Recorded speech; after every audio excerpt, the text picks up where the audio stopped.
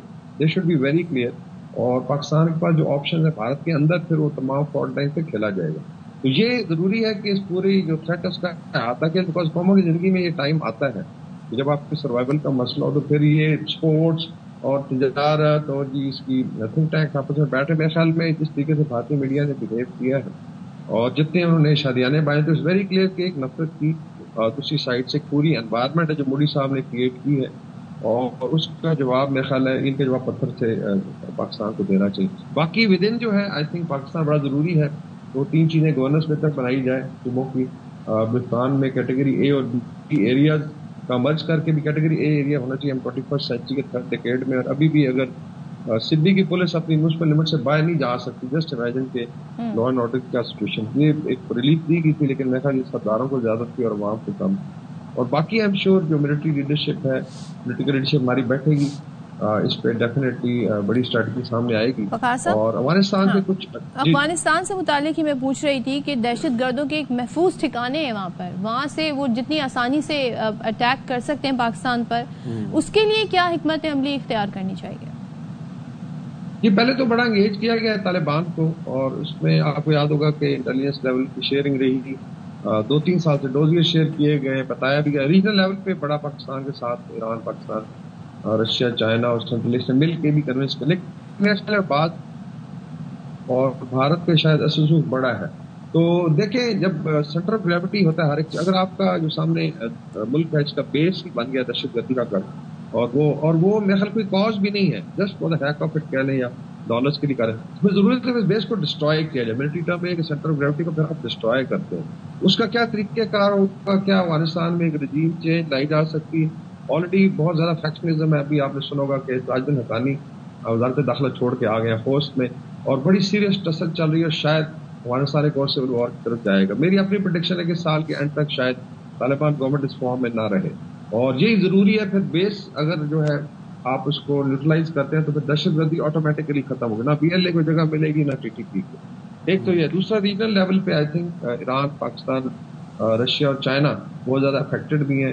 انہوں نے کافی فارمیٹس میں ان کو سمجھایا بھی ہے, لیکن میرے خیال میں ابھی جو سمجھانے کا ٹائم گزر چکا ہے, اور پاکستان ایک تو اس پہ کام کرے کہ کوئی ایسی گورنمنٹ آئے جو ایٹ لیسٹ آپ کہہ لیں کہ انسانیت کے ساتھ چلے اور ہمسایہ والے کے ساتھ پیس کے ساتھ چلے, اور جو بھی پاکستان کے انفلوئنس ہے وہاں پہ ہم شور میں استعمال کریں. ملٹری آپشن یہ ہے کہ جہاں پہ دہشت گردوں کے کرٹیکل ٹھکانے نظر آتے ہیں, ڈیٹیکٹ ہوتے ہیں, وہاں پہ وہیں پہ افغانستان کے اندر نیوٹرلائز کیا جائے. لیکن پاکستان تو ایک بڑی لڑائی جاری ہے, اور انشاءاللہ امید ہے کہ by the end of the year اس پہ قابو پا لیا جائے گا.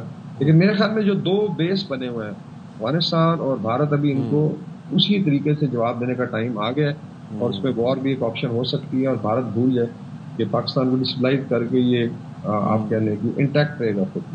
اچھا وقار صاحب, آپ نے بڑے اچھے طریقے سے اس کو بریک ڈاؤن کر دیا کہ جو سرمایہ کاری ہے وہ بھارت, جو بیک اینڈ سپورٹ ہے, جو انویسٹمنٹ ہے وہ بھارت کی طرف سے آ رہی ہے, سرزمین جو ہے وہ افغانستان کی ہے, فور فرنٹ کے اوپر یہ 3-4 کالعدم تنظیمیں ہیں, TTP اور BLA اور دیگر جو تنظیمیں ہیں, اور جو اس کے کانسیکوینسز ہیں, جو ریزلٹس ہیں وہ پاکستان کے اندر دہشت گردی کے طور پر نظر آ رہے ہیں ہمیں. اب پاکستان کو اگر فوری طور پر جو ایکشن ہے وہ افغانستان کے اگینسٹ لینا چاہیے, یا پھر بھارت کے اگینسٹ بین الاقوامی فورمز پہ بات چیت کرنی چاہیے یا آواز اٹھانی چاہیے, جس طرح بھی آپ وار کی بات بھی کر رہے تھے, ایکشن جو فرسٹ اسٹیپ ہے it should be taken against Afghanistan اور انڈیا؟ جی آئی تھنک سائملٹینیسلی آپ نے چلنا ہے. صاف ظاہر انڈیا ایک بڑی پاور بھی ہے, ریسورسز بھی زیادہ ہیں, لیکن پاکستان نے پہلے اس کو جواب دیا ہے نمبر آف اوکیزن پہ, اور پوسٹ 71 آپ دیکھ لیں تو ہر جگہ پاکستان نے برابری کی لڑائی لڑی ان کے ساتھ. بھارت کے اندر 8-10 بڑی فالٹ لائن ہے. پاکستان میں انفارچونیٹلی نہ تو ریسرچ کوئی کرتا ہے, نہ میڈیا زیادہ بات کرتا ہے. ٹھیک ہے بلوچستان میں ایشوز ہیں ہمارے, لیکن بھارت کے اندر جو فالٹ لائن ہے وہ بالکل آپ کہہ لیں کریٹیکل ہے. انڈین پنجاب ہے, پاکستان نے بالکل اس کو چھیڑنا بند کر دیا. آکوپائڈ کشمیر میں بھی کسی حد تک اتنی زیادہ ایکٹیویٹی نہیں ہے.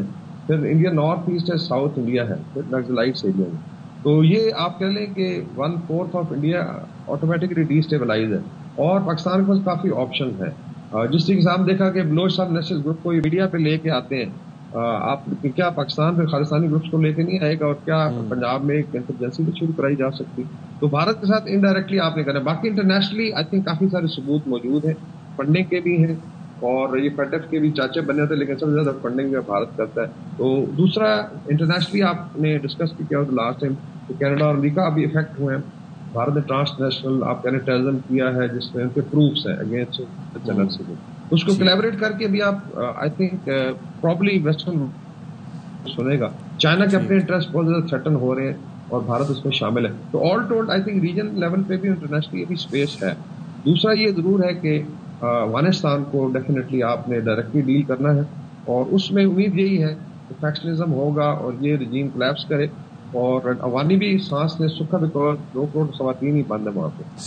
اس میں سینٹرل ایشیا بہت پریشان ہے, ایران ہے. تو hopefully I think region میں بات سپورٹ کرے گا. ٹھیک ہے. Thank you very much. Waqar ul Hassan sahab ہمارے ساتھ موجود تھے. چلیں جی اب دیکھتے ہیں یس آن اے بریک کہ اجلاس بھی ہوگا کیا ہوگا, تو بریک کے بعد ملتے ہیں. Welcome back once again. ہاں جی, موسم ڈیٹیل میں ذرا ہم موسم ڈسکس کرتے ہیں, کیسا ہو رہا ہے موسم. تو جی رمضان میں پنجاب کے کئی علاقوں میں بارش اور یالہ باری سے موسم خوشگوار ہو گیا ہے. روزے ٹھنڈے چل رہے ہیں پنجاب کے اندر. فیصل آباد, ساہیوال, گجرات, بہاول نگر, ڈسکا سمیت کئی شہروں میں کبھی ہلکی اور کبھی تیز بارش ہو رہی ہے. محکمہ موسمیات نے آج خیبر پختونخوا, شمالی بلوچستان, گلگت بلتستان اور آزاد کشمیر میں چند مقامات پر بارش اور پہاڑوں پر ہلکی برفباری کی پیشگوئی کی. کیا بات ہے. اچھا, اب سندھ کا آپ بتائیں گی. سندھ کا میں بتا دیتی ہوں کہ سندھ کے زیادہ تر جو اضلاع ہیں وہاں پر موسم خشک رہے گا, اور جو علاقے ہیں وہاں پر گرمی بھی رہے گی. کراچی میں بتایا جا رہا ہے البتہ کہ موسم گرم اور مرطوب رہے گا, اور زیادہ سے زیادہ درجہ حرارت کوئی زیادہ نہیں, 34 سے 36 ڈگری رہنے کی توقع. مطلب سوچیں یہ ایک نارمل ٹیمپریچر بن گیا ہے کراچی کے لیے, اور یہ مارچ کا مہینہ ہے جس میں ہم بڑے آرام سے آپ کو بتا رہے ہیں کہ 34 سے 36 ڈگری رہے گا. اور کہاں پہ یورپ میں 26 ڈگری پر جی وہاں پر ہیٹ ویو الرٹ جاری کر دیا جاتا ہے. تو مجھے ایک بات بتائیں, جب کراچی والوں نے ٹھنڈا موسم انجوائے کرنا ہوتا ہے, ہم فار ایگزامپل لاہور سے تو ہم چلے جاتے ہیں اسلام آباد یا اوپر مری چلے جاتے ہیں, نتھیا گلی چلے جاتے ہیں, آپ لوگ کہاں پہ جاتے ہیں؟ ہم لوگ کہاں جاتے ہیں, ہم چلے جاتے ہیں سمندر کی طرف. اچھا, تھوڑی سمندر کی طرف جو ہوائیں چل رہی ہوتی ہیں وہ ٹھنڈا موسم ہمارے لیے ہوتا ہے. لیکن یہ ہے کہ بہرحال اب گرمی نے یہاں پہ پورے طریقے سے اپنے تیور دکھا دیے, تو آگے آنے والے دنوں میں یعنی کہ مجھے لگتا ہے کہ عید پر بھی کافی زیادہ گرمی ہوگی. میری پریڈکشن ہے جو کہ میں اس بیسس پر کر رہی ہوں کہ جو اس وقت ویدر کنٹینیو. نہیں, آپ صحیح کہہ رہی ہیں. یس میرا بھی کچھ یہی ماننا ہے کہ عید کے اوپر حالات بہت خراب ہوں گے, اور گرمی سے جو ہے نا وہ آپ کے آؤٹ فٹس گیلے ہوئے ہوں گے, تو خیال کریے گا. اسی لحاظ سے آپ نے سلیکشن کرنی. ابھی بھی ٹائم ہے, شاپنگ جو لوگ کر رہے ہیں تو لون پہ فوکس کریں. خواتین کو میں کہوں گی خدارا 19,000 والی لون نہ خریدا کریں. وہ لون ہی کیا جو 19,000 کی ملے. اچھا, اتنی مہنگی لون ہوتی ہے؟ اتنی مہنگی لون, اس پہ کوئی ہیرے وغیرہ لگے ہوتے ہیں, اس کے ساتھ چیزیں دے رہے ہوتے ہیں, کبھی سلیوز میں کچھ لگانے کو, کبھی دامن میں کچھ لگانے کو, دوپٹے میں کچھ لگانے کو. اب سب کے پرائز بھی الگ ہوتے ہیں, دوپٹے کے, ٹراؤزر کے, شرٹ کے, تو اس کے بعد لون بھی اتنی مہنگی ہو جاتی ہے. چلیں جی, تو آپ نے آزاد کشمیر کا بتا دیا تھا ویدر. وہاں پہ بھی جی بارش ہو رہی ہے اور برف باری متوقع ہے. کیا بات ہے, وہاں کی خوبصورت ترین علاقہ ہے. اور یہ جو بول رہے ہیں ان علاقوں میں سیاحوں اور عوام سے اپیل کی گئی ہے کہ برف باری کے دوران جی پہاڑی علاقوں میں جو سفر ہے اس سے آپ گریز کریں. تو ذرا خیال رکھیں ان چیزوں کا. جہاں پر برف باری ہو رہی ہے اور ویدر ایسا ہے, پھسلن بھی وہاں پر ہوگی. اور اب جی تھوڑا سا ٹاپک پھر چینج کر لیتے ہیں. ہم لوگوں کے ٹاپک جیسے ویریٹ کر رہے ہوتے ہیں نا, آئی جسٹ لو اٹ. ایسے ہم موسم سے جاتے ہیں سیدھا, ابھی ہم جائیں گے چیف الیکشن کمشنر کے اوپر. اور اپڈیٹس بھی تو آ رہی ہیں, اپڈیٹس آ رہی ہیں نا. تو اپڈیٹ اب یہ ہے جی, اہم خبر ہے. چیف الیکشن کمشنر اور 2 ارکان کی تقرری کے معاملے پر اسپیکر نے اپوزیشن لیڈر کا خط وزارت پارلیمانی امور کو بھجوایا. اظہر فاروق ہمارے ساتھ موجود ہیں, اس حوالے سے ہمیں اپڈیٹ کریں گے. جی اظہر بتائیے گا. جی, چیف الیکشن کمشنر اور 2 ارکان کے اپوائنٹمنٹ کا معاملہ ہے. اپوزیشن لیڈر نے یہ خط اسپیکر قومی اسمبلی کو لکھا تھا کہ پارلیمانی کمیٹی تشکیل کی جائے. اسپیکر قومی اسمبلی نے یہ خط پارلیمانی امور کو بھیج دیا ہے. اور اس پر رائے طلب کی ہے، جبکہ پارلیمانی امور نے یہی خط وزیر اعظم کو بھیج دیا ہے۔ ذرائع کا یہ کہنا ہے کہ جب تک وزیر اعظم اور اپوزیشن لیڈر کے درمیان اس حوالے سے باقاعدہ مشاورت نہیں ہوگی اس وقت تک یہ پروسیس کسی طور پر آگے نہیں بڑھ سکتا، اور اس پروسیس کو آگے بڑھانے کے لیے پہلے وزیر اعظم اور اپوزیشن لیڈر کو نام جو ہے وہ تجویز کرنا ہوگی۔ اس کے بعد اگر اس پر اتفاق نہ ہوا تو پھر اسپیکر قومی اسمبلی پارلیمانی کمیٹی تشکیل دیں گے۔ اس لیے اب یہ بتایا گیا کہ یہ خط وزیر اعظم کے پاس موجود ہے، لیکن اس پر آگے پروسیس نہیں ہو سکتا۔ اظہر بہت شکریہ آپ کا، یہ بڑا امپورٹنٹ معاملہ ہے، چیف الیکشن کمشنر کی تقرری اور اس حوالے سے ظاہر اپوزیشن سے مشاورت بھی ہونی ہے، تو اب نام کچھ دیے ہیں تو اس پہ غور و خوض ہوگا۔ ایک اور اپڈیٹ ہے وہ شامل کر لیتے ہیں۔ مسافروں کی کم تعداد کی وجہ سے کراچی اور لاہور سے 2 ٹرینوں کی روانگی منسوخ کر دی گئی ہے، اور اس حوالے سے ریلوے حکام کیا کہہ رہے ہیں یہ ہمیں بتائیں گے انجم وہاب۔ تو انجم بتائیے گا کیا وجوہات ہیں 2 ٹرینوں کی روانگی منسوخ کی گئی ہے؟ جی بالکل، ماہ رمضان میں عموماً مسافروں کی تعداد کم ہو جاتی ہے، اور محکمہ ریلوے نے ایک کام یہ کیا کہ ماہ رمضان سے پہلے ایک نئی ٹرین بھی کراچی لاہور کے درمیان چلا دی، شاہ حسین ایکسپریس۔ تو اور برڈن پڑا ریلوے کو، لاکھوں روپے کا روزانہ نقصان ہو رہا ہے۔ اس طرح 2 ٹرینیں منسوخ کی جا رہی ہیں، کبھی Karachi express, Karakoram express, business express, Shah Hussain. ان 4 ٹرینوں میں سے 2 ٹرینیں روزانہ منسوخ کی جاتی ہیں۔ تقریباً اس میں ریلوے کو لاکھوں روپے کا نقصان ہوتا ہے، اور سینکڑوں مسافر اس میں کم ہوتے ہیں، تو 2 ٹرینوں کو مرج کر دیا جاتا ہے۔ آج بھی یہ صورتحال ہے کہ کراکرم اور بزنس کو مرج کیا گیا، اور کراکرم کے مسافر آدھا گھنٹہ تاخیر سے بزنس ایکسپریس میں روانہ ہوں گے، جبکہ اسی طرح کراچی ایکسپریس کو نام دیا گیا ہے، شاہ حسین 7:30 چلتی ہے، اور کراچی ایکسپریس کے مسافر جو 5:30 بجے ٹرین چلتی ہے وہ 2 گھنٹے تک اسٹیشن بیٹھے رہیں گے، اور 7:30 بجے شاہ حسین ایکسپریس پہ ان کو روانہ کیا جائے۔ تو اس طرح مسافروں کو بھی مشکلات کا سامنا رہتا ہے، وہ اپنے ٹرین کے وقت پر آتے ہیں لیکن ٹرینیں منسوخ ہو چکی ہوتی ہیں، اور ان کو دوسری ٹرینوں پہ 1 سے 2 گھنٹے تاخیر کا سامنا کر کے ان کے مقررہ وقت پر روانہ کیا جاتا ہے۔ تو یہ صورتحال ریلوے کے لیے بھی لاکھوں روپے نقصان کا باعث بن رہی ہے، اور مسافروں کی ماہ رمضان میں مشکلات کا سامنا رہتا ہے۔ ٹھیک ہے انجم، بہت شکریہ، بہت شکریہ۔ چلیں جی، اب ہم بڑھتے ہیں ایک بڑے ہی امپورٹنٹ ٹاپک کی جانب، اور اس پر ہم اس لیے بھی ڈسکشن کرنا چاہتے ہیں کیونکہ آج پاکستان سمیت دنیا بھر میں ہر سال 15 رمضان المبارک کو یوم یتامہ منایا جاتا ہے، یعنی کہ یتیم بچوں کے حقوق، ان کی کفالت اور معاشرتی ذمہ داریوں کا شعور اجاگر کرنے کے لیے، اور ان کے ساتھ اگر انفیئر ٹریٹمنٹ ہو رہا ہے تو اس کو ہائی لائٹ کرنے کے لیے آج کا دن منایا جاتا ہے۔ تو خاص طور پہ ہم ان بچوں کو چاہتے ہیں معاشرے میں یہ ایک کارآمد شہری بن سکیں، اس وجہ سے ان کو اعلیٰ تعلیم فراہم کی جائے یا پھر ان کو اسکل سکھائی جائیں۔ اور اس وقت اگر ہم ملک میں بات کریں تو 17 سال سے کم عمر 45 لاکھ سے زائد بچے موجود ہیں جن کو بنیادی ضروریات کی فوری فراہمی اور سہارے کی ضرورت ہے۔ اور پاکستان آرفن کیئر فورم کے تحت 21 تنظیمیں ملک بھر میں 70,000 سے زائد بچوں کی کفالت کا فریضہ بطریق احسن نبھا رہی ہیں، اور OIC نے پہلی بار 2013 میں تمام اسلامی ممالک میں یتیم بچوں کے دن منانے کا فیصلہ کیا تھا۔ اور ہمارا مذہب بھی ہمیں بار بار اس بات کی تلقین کرتا ہے کہ ہمیں یتیموں کے ساتھ حسن سلوک رکھنا چاہیے، خاص طور پہ ان کے حصے کا جو مال ہے، ان کے حصے میں جو جائیداد ہے، اس پر بالکل بھی ہمیں اس کی طرف آنکھ بھی نہیں اٹھانی ہے۔ تو ان چیزوں کا خیال رکھنا بہت ضروری ہے، باقاعدہ ان کے حقوق جو ہیں وہ بتائے گئے ہیں۔ اسی حوالے سے بات کرنے کے لیے ہمارے ساتھ اسٹوڈیو میں موجود ہیں Salman Shaikh, director Al Khidmat foundation. Thank you very much Salman sahab for joining us in the studio. سب سے پہلے آپ یہ بتائیے گا کہ آپ کے ادارے کے بارے میں کچھ بتائیے گا، یہ کب سے کام کر رہا ہے اور کس طریقے سے کام کر رہا ہے؟ بسم اللہ الرحمن الرحیم۔ دیکھیں، الخدمت تو جو ہے وہ اس کا جو خدمت خلق ہے جماعت اسلامی کا، وہ تو جو ہے وہ 50 سے کام کر رہا ہے۔ اچھا ٹھیک ہے۔ سلمان صاحب آپ کا آڈیو ذرا چیک کروا لیں۔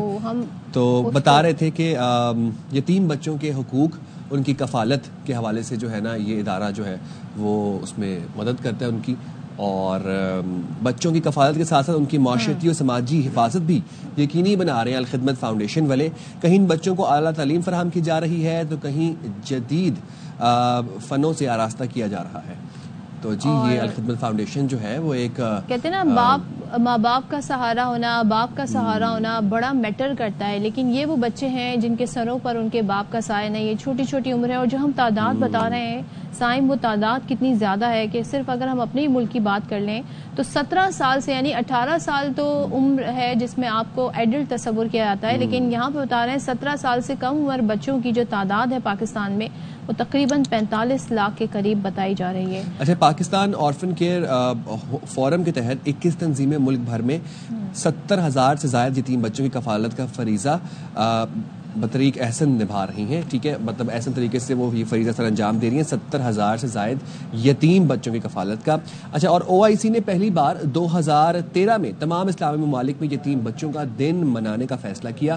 پاکستان میں یہ دن سرکاری سطح پر 2018 سے باقاعدہ طور پر منایا جا رہا ہے. یتیم بچوں کی دیکھ بھال صرف اداروں کی نہیں بلکہ ہم سب کی اجتماعی ذمہ داری ہے. یہ ایک اہم یہ مہینہ تو ہے ہی آپ کا نا, لوگوں کی خدمت کرنے کا, زکوٰۃ کا, صدقات کا, اور پھر دینا بھی ایسے چاہیے نا. کہتے ہیں کہ آپ شو آف کر کے نہ دیں. جو ہمارے ایک کلچر آ گیا ہے سائم, جس میں ہم دیکھتے ہیں کہ لوگ کسی کو راشن بھی دیتے ہیں, کسی کی مدد بھی کرتے ہیں, تو جب تک اس کا فوٹو سیشن نہ ہو تو انہیں لگتا ہے کہ جیسے انہوں نے نیکی نہیں کی, بلکہ ایسا کر کے آپ اپنی نیکی کو ضائع کر دیتے ہیں. تو جس ہاتھ ایک ہاتھ سے دیں تو دوسرے ہاتھ کو خبر نہ ہو, اس طریقے سے دینا ہے تاکہ کسی کا جو عزت ہے, عزت نفس ہے, وہ مجروح نہ ہو. بالکل ایسی ہے. سلمان شیخ ڈائریکٹر الخدمت فاؤنڈیشن ہمارے ساتھ موجود ہیں, اسی والے سے ان سے بات کریں گے. Salman sahib, thank you very much for joining us in the programme. اور آپ بتا رہے تھے کہ آپ کا ادارہ کس طریقے سے کام کرتا ہے. جی, تو سب سے پہلے تو میں ظاہر آپ نے انٹرو میں بھی کہا کہ جو ہمارے پاس پاکستان کے اندر تقریباً 42-43 لاکھ اورفن بچے ہیں, لیکن میں آپ کو یہ عرض کروں گی پاکستان کی بہت پازیٹیو بات ہے کہ الحمدللہ ہمارے یہاں پاکستان میں فیملی انسٹیٹیوشن ابھی تک بہت اچھا ایگزسٹ کرتا ہے. تو اتنے بڑے آپ دیکھتے ہوں گے ہم آس پاس بھی کہ ہمارے یہاں ایسا نہیں ہے کہ بچہ یتیم ہوتا ہے تو اس کا کوئی نہیں ہوتا, بلکہ اس کے گھروں میں, اس کے خاندان میں وہاں کفالت ہوتی ہے. الخدمت نے ایک عام رواج تھا کہ یتیم خانے بنا دیے جاتے تھے, جن کا کوئی والی وارث نہیں ہوتا تھا ان کو ایک یتیم خانوں میں, اور بڑا ہوتا تھا بھائی یہ تو یتیم خانہ ہے اور یتیم بچہ ہے. الخدمت نے اس تاثر کو دو طرح سے حل کیا. ایک تو یہ کہ بڑی تعداد میں بچے یتیم ہوئے کب, جب زلزلہ آیا اکتوبر میں 2005 والا زلزلہ, تو ایک بہت بڑی تعداد تھی جس کے اندر بچے یتیم ہو گئے. فوری طور پہ تو ان کے لیے آغوش ہومز بنائے, اس کو ہم نے کبھی بھی یتیم خانہ نہیں کہا. وہ ایک state of the art boarding school تھا جہاں پروفیشنل تعلیم ہے, اور آج اس کو جو ہے تقریباً 20 سال ہو گئے ہیں, اور وہاں پر مطلب میں آپ کو بتا سکتا ہوں کہ ٹاپ نوچ ہے. آج ہمارے پاس وہ پورے پاکستان کے اندر جو ہے وہ 17 ہمارے جو ہے وہ آغوش ہومز ہیں, اور تقریباً 16 مزید بننے جا رہے ہیں, 9 پائپ لائن میں جن کے اوپر تعمیر شروع ہو گئی ہے. یہ وہ ماڈل تھا کہ جس کے اندر ہم اپنے ہاں بچوں کو پھر رکھتے چلے گئے, اس کے اندر بچیوں کا الگ ہے اسلام آباد کے اندر, لیکن پھر بھی آپ کتنے آغوش ہومز بنائیں گے, تعداد تو ملینز کے اندر ہے. تو پھر یہ ایک سسٹم بنایا گیا جس کے اندر الخدمت نے بھی, اور الخدمت چاہتی ہے کہ بہت سارے اس فارمیٹ کو اڈاپٹ کر رہے ہیں, اور وہ یہ تھا کہ بچوں کو ان کے اپنے گھروں کے اندر ہی ان کی کفالت کی جائے. اچھا, وہ کیسے؟ اور ایسے کی جائے کہ ہمارا ایک ہے جو ہے وہ جو آرفن کیئر پروگرام ہے اس کے اندر کفالت یتامہ کے اندر اس طرح سے ہوتا ہے کہ ہم اپنے ڈونر سے کہتے ہیں کہ 5,500 روپے مہینے کے اندر ایک ماہ کا 5,500 روپے کا خرچہ ہے, آپ کسی بھی ایک آرفن کو اڈاپٹ کر لیں.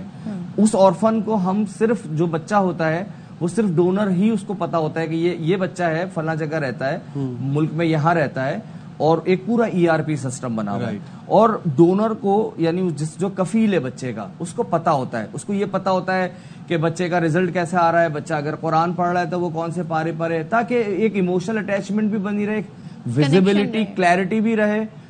کفیل کو پتا ہو کہ میں جو 5,000 روپے 5,500 روپے مہینے کے دے رہا ہوں اور وہ ایگزیکٹلی ٹھیک سے جا رہے نہیں جا رہے.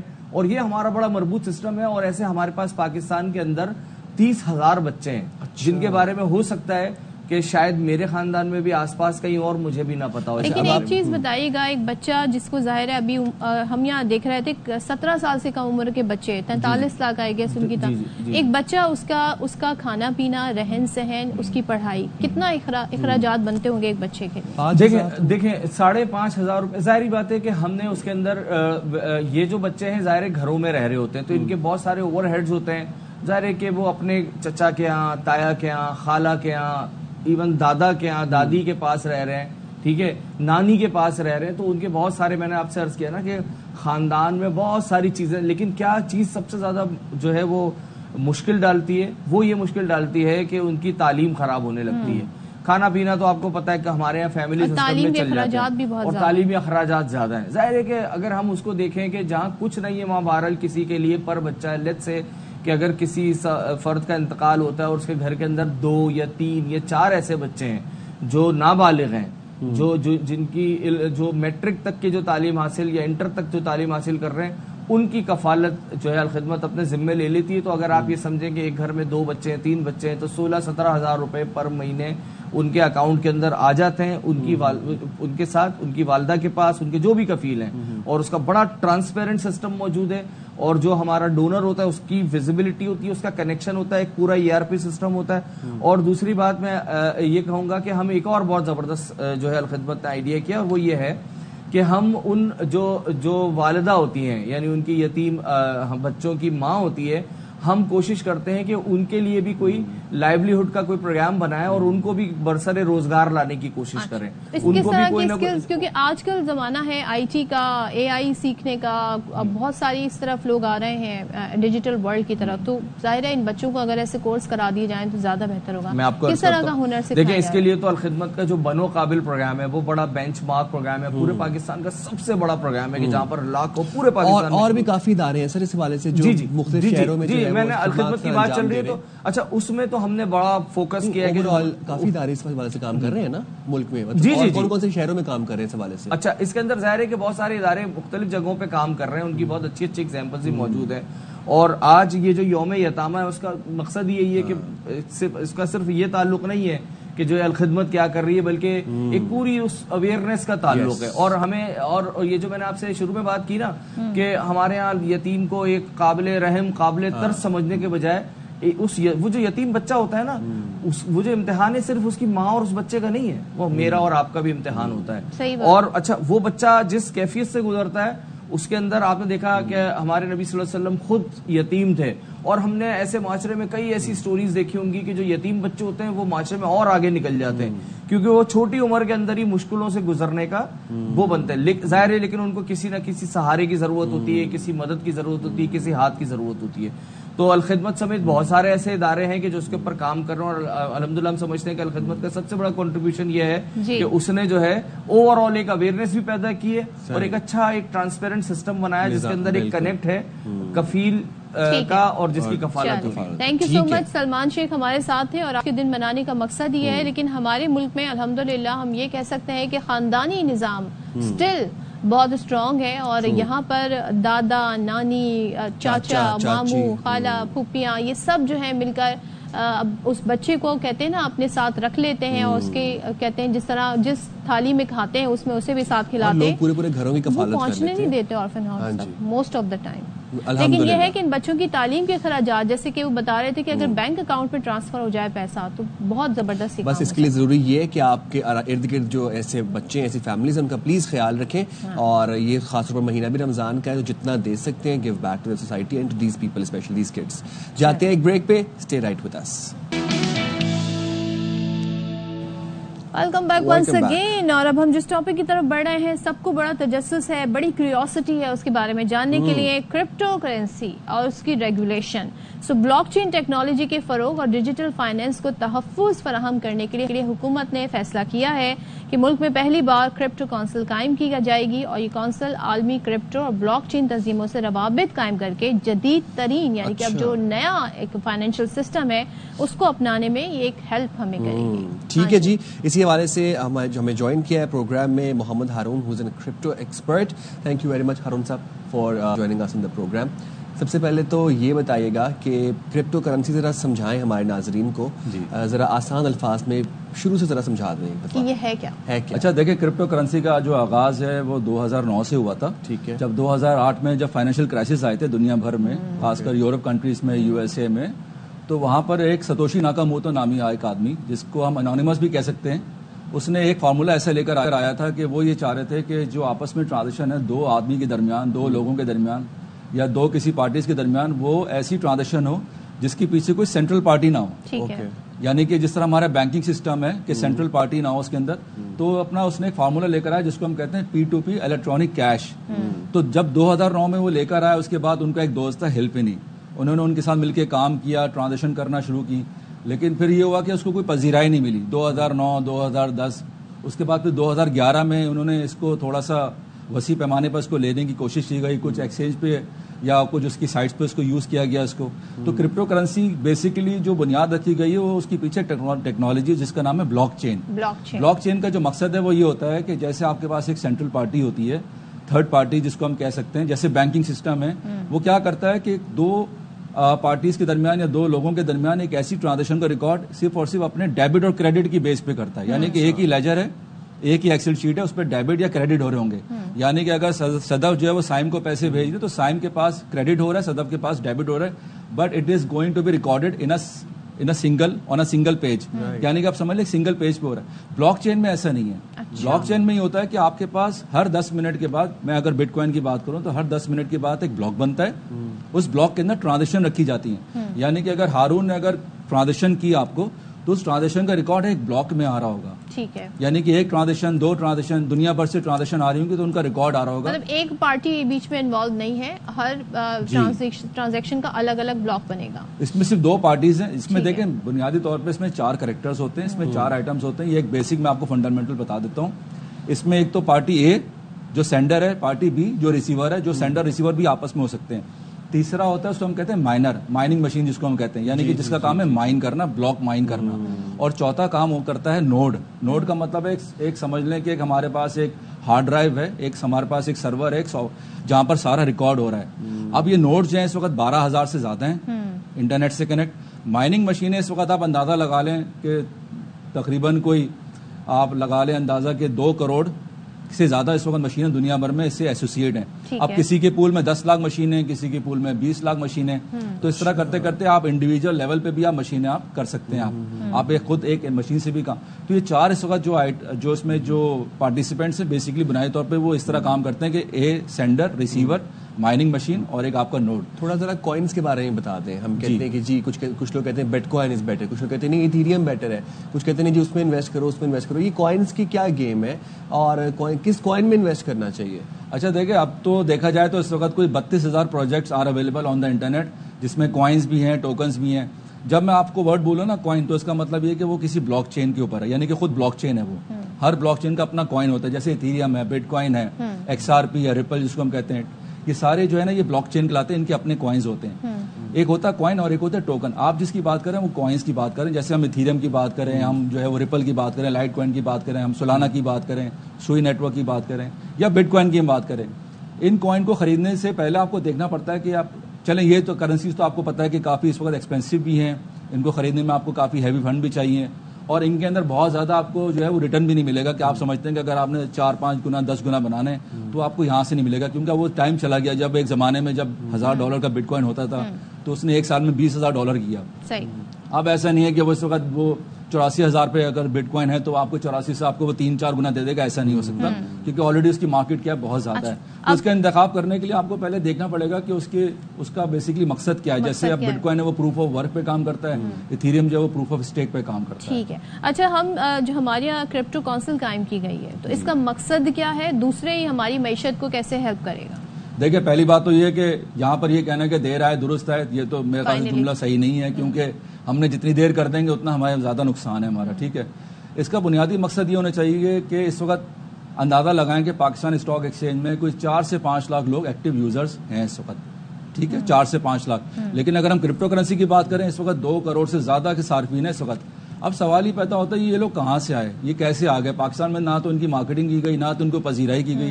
اس کا مطلب ہے کوئی تو ایسی وجہ ہے کرپٹو کرنسی کے اندر یا بلاک چین کے اندر کہ لوگوں کو یہ اٹریکٹ کی اس چیز کو کہ وہ اپنی زندگی کے اندر حصہ بنا لیں, ٹریڈ کر لیں, اس پہ کام کر لیں, کچھ پیسے بنا لیں اس کے اوپر.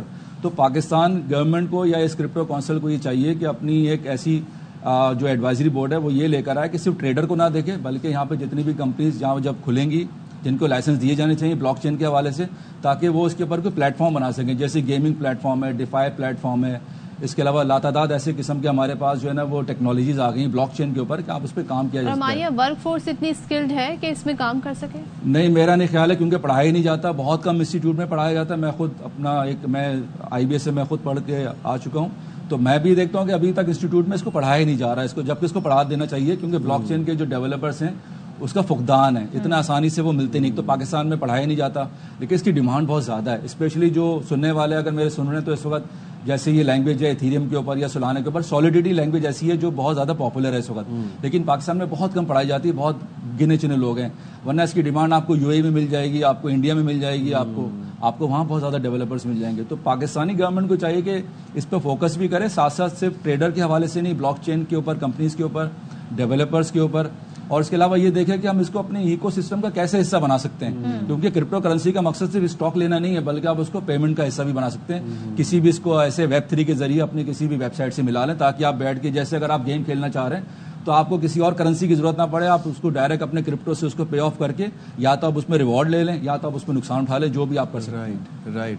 چلیں ٹھیک ہے. تھینک یو سو مچ ہارون, آپ آئے اور آپ نے ہمیں بڑے اچھے سے ساری چیزوں کو ایکسپلین کیا, اور ضرورت اس چیز کی کہ بھائی اس حوالے سے لوگوں کو اویئرنیس بھی دیں, اسکل بھی لوگ ہونے چاہیے, ایجوکیشن بھی اس حوالے سے ہونی چاہیے, تبھی ہم کہتے ہیں نا پوری طریقے سے اسے سمجھ سکیں گے. جائیں گے ایک مختصر سی بریک پہ, ہمارے ساتھ رہیے گا.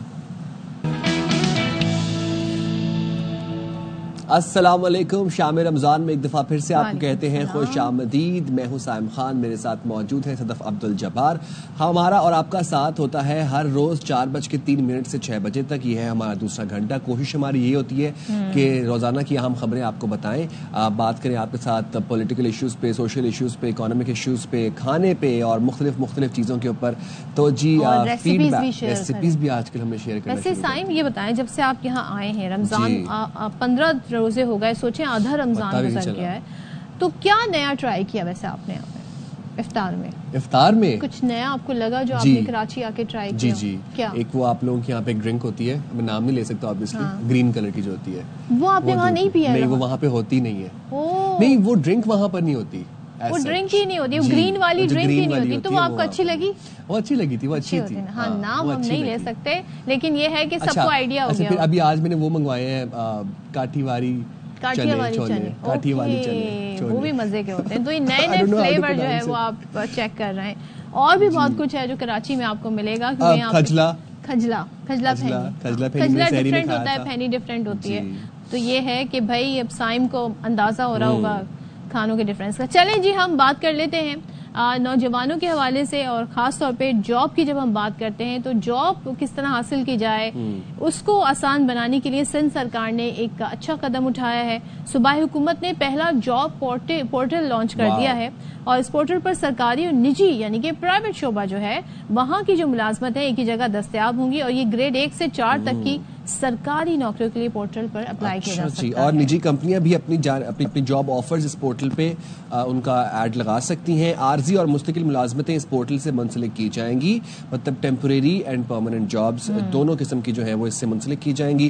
سندھ حکومت اپنی تمام نوکریوں کے اشتہارات بھی اسی پورٹل پر شائع کرے گی. پبلک سروس کمیشن کو بھی اس سے منسلک کیا جائے گا تاکہ بھرتی کا عمل مزید شفاف بنایا جا سکے. اچھا, اسی پر بات کرنے کے لیے ہمیں جوائن کیا ہے ترجمان سندھ حکومت جاوید صاحبہ نے. سعدیہ صاحبہ بہت شکریہ ہمیں جوائن کرنے کے لیے. یہ جاب پورٹل کب سے فعال ہوگا اور اس کا میکینزم کیا ہوگا, اس کو کس طرح سے ٹرانسپیرنٹ بنایا جائے گا؟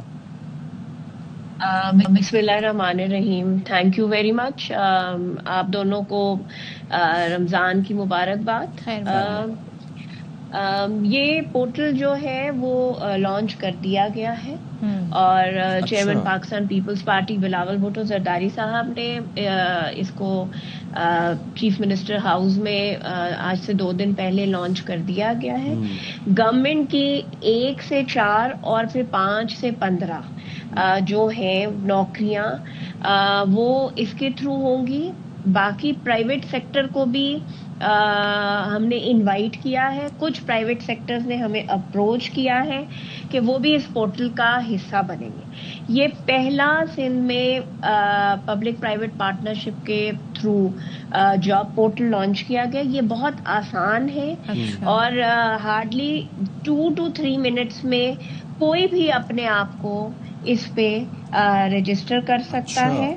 اور ظاہر سی بات ہے ہر سال ہزاروں کی تعداد میں سندھ میں گریجویٹ یا انڈر گریجویٹ اسٹوڈنٹس جو ہیں وہ یونیورسٹیز اور کالجز سے نکل رہے ہیں. تو جاب کی اشد ہر کسی کو ضرورت ہے. تو ہم نے, اور دوسری بات یہ کہ یہ منصفانہ, صاف اور شفاف, اس میں کوئی سفارش کی ضرورت نہیں ہے, اس میں کوئی مینوپولیشن نہیں ہو سکتی.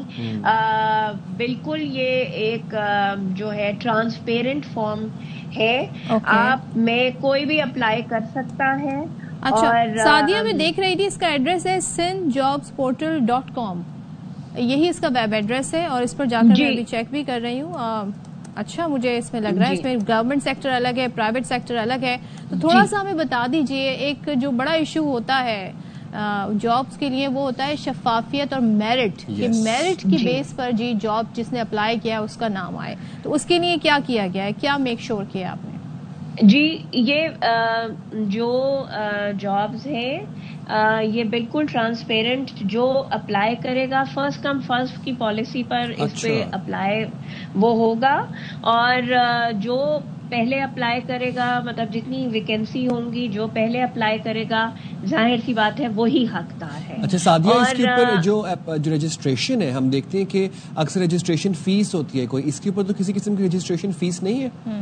نہیں جی یہ بالکل فری آف کاسٹ پورٹل ہے اور اس پہ کوئی فیس نہیں ہے. بس آپ کو اپنے آپ کو اس میں رجسٹر کرنا ہے. جس کیٹیگری کے لیے آپ فال کرتے ہیں، ڈاکٹر کے لیے، انجینئر کے لیے، وہ جو ہے آپ اس میں جا کے اپنے آپ کو رجسٹر کریں گے. جو ریکوائرمنٹ ہے ظاہر سی بات ہے آپ کی کوالیفیکیشن، اگر کوئی ورک ایکسپیرینس ہے وہ سب کچھ آپ ڈالیں گے، اور پھر جہاں جس ڈپارٹمنٹ میں ریکوائرمنٹ ہوگی وہ وہاں جو ہے وہ آپ کی سی وی وہ فارورڈ ہو جائے گی. اچھا تو صرف سندھ کے شہری ہی اپلائی کر سکتے ہیں یا پھر دیگر صوبوں سے بھی لوگ اس میں اپلائی کر سکیں گے؟ نہیں جی ابھی تو یہ صوبہ سندھ میں یہ پورٹل لانچ کیا گیا ہے، یہ صوبہ سندھ کے لیے ہے. سندھ کے تمام شہروں میں نوجوان جس بھی یونیورسٹی کالج سے یا بے روزگار ہیں ان کے لیے پورٹل لانچ کیا گیا ہے. یہ ترقی کی طرف دنیا کیونکہ ڈیجیٹلائزیشن کی طرف جا رہی ہے، ہمیں بھی پاکستان کو بھی ڈیجیٹلائزیشن کی طرف جانا ہے، تو یہ ہماری پہلی کاوش ہے سندھ حکومت کی. باقی صوبے بالکل اس کو فالو کر سکتے ہیں، پاکستان اس کو فالو کر سکتا ہے، تو لیکن یہ ابھی اس وقت سندھ کے اس وقت سندھ میں ہے. اچھا سعدیہ یہ بھی بتائیے گا کہ جو پرائیویٹ کمپنیز ہیں وہ کس طریقے سے جو ہے اس پورٹل کے ذریعے ملازمتوں کے جو ایڈورٹائزمنٹس ہیں وہ لگا سکتی ہیں؟ دیکھیں وہ پورٹل پہ دونوں لوگوں کو ایک گورنمنٹ جابس کا الگ ایک پورشن ہے اور ایک پرائیویٹ جابس کے لیے ہے.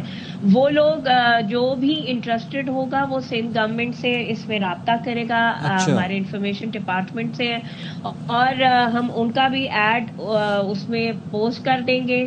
پھر جو ان کی ریکوائرمنٹ ہے وہ جو بھی پورا کرے گا ان کو وہ کمپنی انٹرویو کرے گی، اور جو ہے وہ جاب اگر جو بھی پوٹینشیل کینڈیڈیٹ ہوگا، جو طریقہ کار ہے پرائیویٹ سیکٹر میں جاب حاصل کرنے کا وہ اس پہ ایپلیکیبل ہوگا. اس کو ہم نے آئی ورک فار سندھ کے نام سے اس کو ہم انٹروڈیوس کر رہے ہیں، اور آپ کے چینل کے توسط سے تمام سندھ کے یوتھ کو، پڑھے لکھے لوگوں کو، جو لوگ جاب کے لیے امیدوار ہیں ان کو کہوں گی کہ زیادہ سے زیادہ رجسٹر کریں تاکہ آپ کو پوٹینشیل جابز اس پورٹل کے تھرو مل سکیں. اور یہ پورٹل جو ہے فری لانسنگ اور عارضی نوکریوں کے مواقع بھی فراہم کرے گا، تو اس کے حوالے میں تھوڑا جی کانٹریکچل دیکھیں کچھ نوکریاں کانٹریکچل بیسڈ ہوتی ہیں، ڈیلی ویجز پہ بھی جابز، کیونکہ بعض ڈپارٹمنٹس میں جو ہے آپ کو پتہ ہے کے لیے ریکوائرمنٹ ہوتی ہے، تو اس کا الگ سے ایک اور وہ لوگ بھی اپلائی کر سکتے ہیں. اس میں کانٹریکچوئل بھی ہے اور ڈیلی بیسس بھی. ٹھیک ہے تھینک یو سو مچ سعدیہ جاوید ہمارے ساتھ ہی، بہت شکریہ. بڑا زبردست یہ ہے کہ اب لوگوں کو نیوز پیپر سرچ نہیں کرنے پڑیں گے، ایک نیوز پیپر دوسرا نیوز پیپر، اور دین اگین وہ فیس نہیں دینی پڑے گی، جو کنسلٹنٹس کی فیس ہوتی ہے نا، یہ جو آپ کو جابس ڈھونڈ کے دیتے ہیں وہ بھی نہیں دینی پڑے گی. آپ اس ویب سائٹ پر جائیں sindhjobs.com، یہاں پر آپ جائیں اور جا کر آپ اس میں سرچ کر سکتے ہیں. تو یہاں پہ تمام جو پرائیویٹ جابس ہیں اس کے ایڈز بھی اویلیبل ہوں گے اور آپ کو اپلائی کرنے کا طریقہ بھی آ جائے گا. بالکل ایسے ہی ہے. ہاں جی. صدف کچھ دنوں پہلے ہم نے ایک سوشل میڈیا پر وائرل ویڈیو دیکھی جس میں کچھ پولیس اہلکار ایک پھل فروش کو مار رہے تھے, گالیاں دے رہے تھے, اور جبکہ اس کی بچی بھی وہاں پر اس کے ساتھ موجود تھی اس کے ٹھیلے کے اوپر. چھوٹی سی ننھی بچی کے سامنے اس کے والد کے اوپر تشدد کیا گیا, گندی گالیاں نکالی گئیں, اور صرف اس بات کے اوپر کیونکہ وہ جو پولیس والے تھے, پولیس اہلکار, وہ خربوزہ اس کی ریڑھی سے اٹھا رہے تھے اور اس نے ان کو وہ اس بات سے منع کیا تھا کہ آپ ایسے نہ اٹھائیں, آپ اٹھا کے لے کے جا رہے تھے, چلتے بن رہے تھے. تو اس نے منع کر دیا, اسے ٹوک دیا. ٹوکنے کی جو جرت کی اس نے, اور اس کے بعد پھر اس کو اس کی بیٹی کے سامنے اس کا بہیمانہ تشدد کیا گیا. محنت مزدوری رمضان کے مہینے میں پھل فروش کر رہا ہے, اس کے ساتھ پولیس والے جو ہمارے محافظ ہیں وہ کیا کر رہے ہیں, ذرا دیکھتے ہیں کیا ہوا.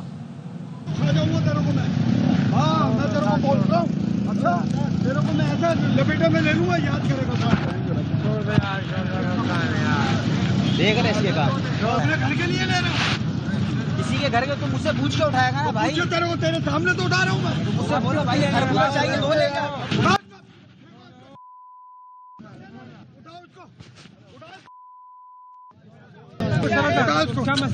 ہم کہہ رہے ہیں غریب ہے چھوڑ دینا, کیا ہے مسئلہ.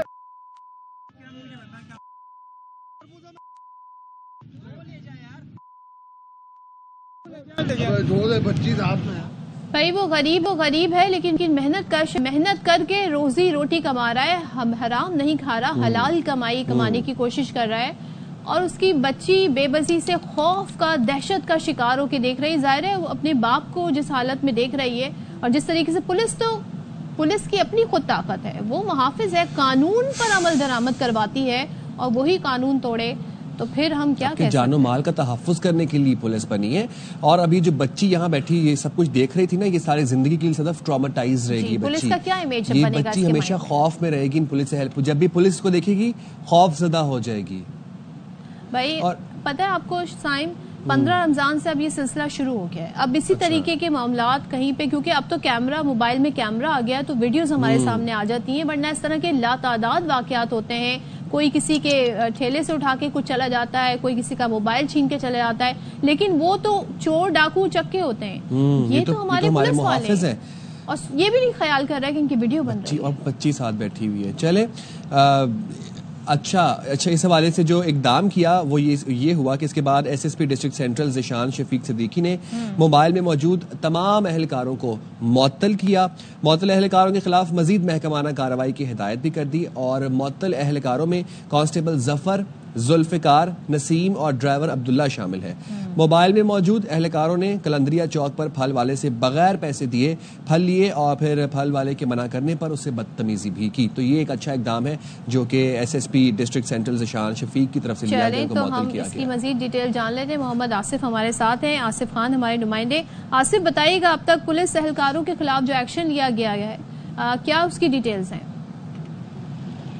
بالکل جس طرح سے آپ نے بتایا, چاروں اہلکاروں کو تو معطل کیا گیا تھا, تاہم اس کے بعد اس میں جو مین جو وہ ہے کانسٹیبل ظفر, ان کو باقاعدہ نوکری سے برخاست کر دیا اور ان کو نوکری سے نکال دیا گیا, ڈسمس فرام سروس کر دیا گیا, اور اس کا باقاعدہ لیٹر جاری ہوا ہے.